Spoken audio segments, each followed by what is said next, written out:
కీర్తనల గ్రంథం 27వ కీర్తన. యెహోవా నాకు వెలుగును రక్షణయునైయున్నాడు. నేను ఎవరికి భయపడుదును? యెహోవా నా ప్రాణదుర్గము, ఎవరికి వెరుతును?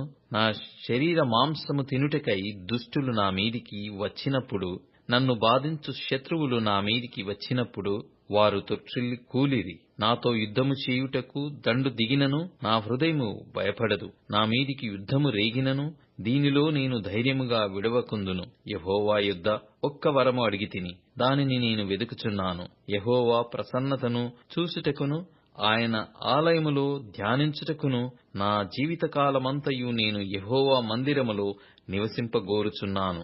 ఆపత్కాలమున ఆయన తన పర్ణశాలలో నన్ను దాచును, తన గుడారపు మాటున నన్ను దాచును. ఆశ్రయ దుర్గము మీద ఆయన నన్ను ఎక్కించును. ఇప్పుడు నన్ను చుట్టుకొనియున్న నా శత్రువుల